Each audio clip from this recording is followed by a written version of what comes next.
Master Grade Sinanju Stein. Hey, what's up again, everybody? Robert 184, 2 R's, 2 B's, gundam.tk as the fireworks go off in the background. Anyway, you've already seen the unbox for the Master Grade Sinanju Stein, and now it's time to take a look at this mountain of plates and just see what kind of differences are going to be in store between this and the plastic that's going to make up the regular Sinanju. And for those of you concerned that it may be too similar, just from labels alone, if you take a look at this, you're going to have 3 plates here, including 2 identical ones that are going to be labeled Sinanju. So of course the inner frame should have a lot of similarities, if not be identical.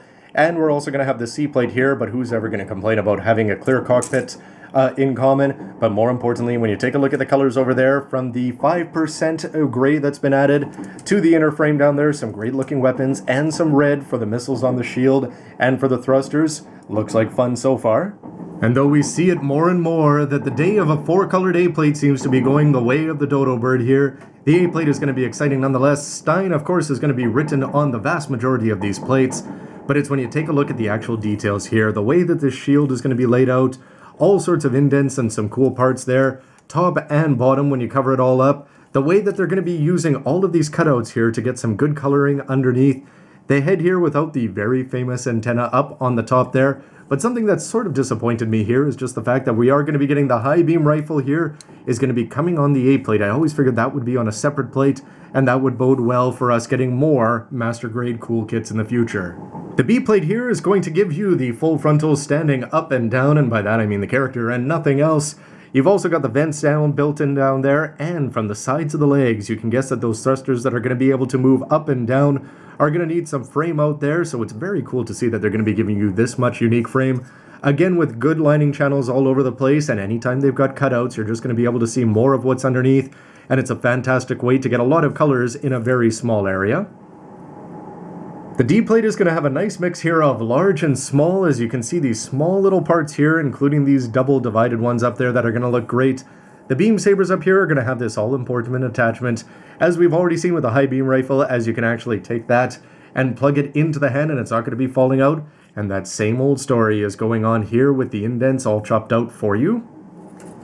E1 and E2 are going to have a lot of similarities here, as this is not quite a 1.5 plate, but you get the idea with a very nice navy blue that's going to come on very strongly as the secondary color. You can see the parts there from the inside of the shield and all the key parts that you're going to need to make up his cool sneakers.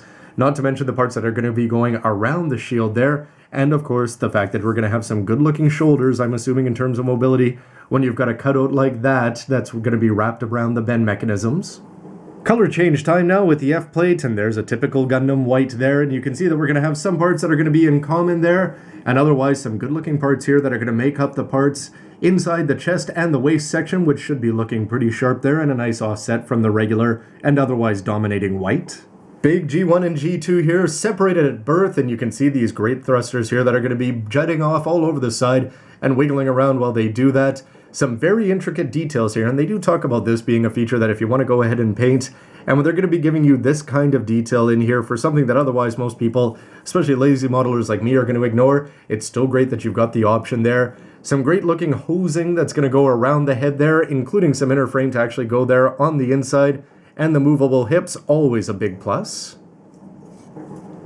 Back to the regular inner frame gray here, as you can again just see details there on the insides. We've got some great looking moving parts down there, intricate design details all over the place there. Pretty much everything has detailing, even if it's ultimately all going to be getting covered up. And the thrusters there have all sorts of details very well carved into there. Definitely impressive. Before the I plate takes us inside the high beam rifle there, so it makes sense that we're going to be getting white and gray, so the idea of just having it on one plate for a master grade definitely seems a little bit off, but they would have to print this separately with a new name on there if they were to go heavy weapon system, but it looks good, including some very familiar details that we've all seen on shields before.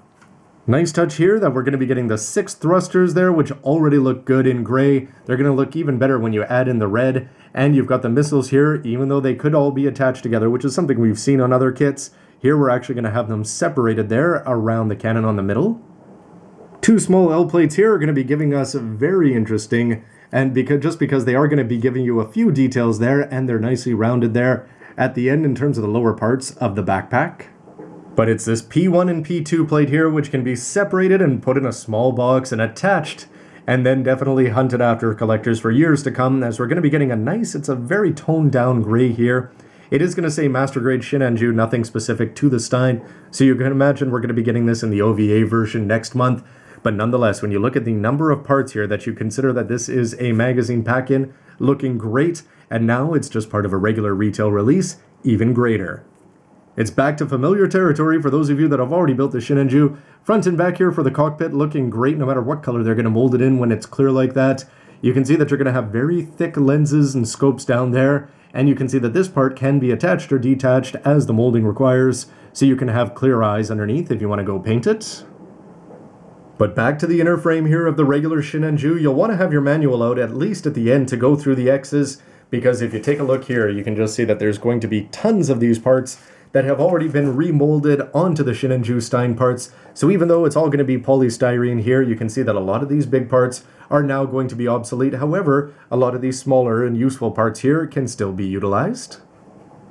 And it's the same thing, but to a lesser extent here with the double ends over here, as you can see that some of these large parts, like the legs and a few other ones down here, are not going to be utilized. But otherwise, it does not seem like you're going to have a lot of repetition, even if you've built this kit one or even a few times before. Saber ones, whether you want to put them in the beam sabers or into the forearms there, and these are going to start big and end up smaller, but I think of more interest is going to be these manipulators. 1/100th MP1 is going to be written there, and if you take a look at the other side, it's 2012, made in Japan by Bandai, of course, and this is going to be the only ABS that we actually see in this otherwise polystyrene kit. And if you just take a look there, there's going to be tons of details. Make sure you cut it out carefully, twist everything into the right position, but you can even see here where you're going to have that part that's going to go on the inside and make it so easy to put the weapons on, at least if you do it in the right hand. Definitely something that I'm hoping we're going to be seeing on many, many Master Grades to come. And always the sign of a classy Master Grade when you've got this few of the regular stickers there. And delight for some here, we're always used to lots of decals for a version KA, and you can see them in quite a few colors all over the place, with just a great looking motif there with just the dashed lines all over the place. I think the most important one is going to be the Anaheim electronics, and when you take a look, these are water slides, so a lot of people will have a lot of fun getting those on, getting them just the right position before setting them down, and making that shoulder definitely pop.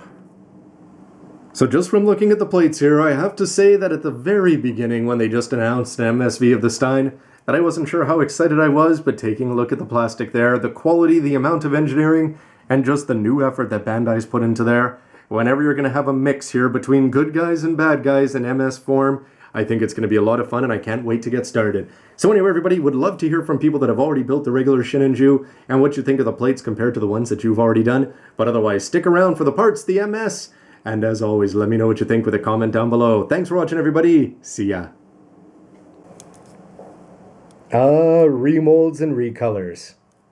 They better not ever make a full frontal version of Red Me.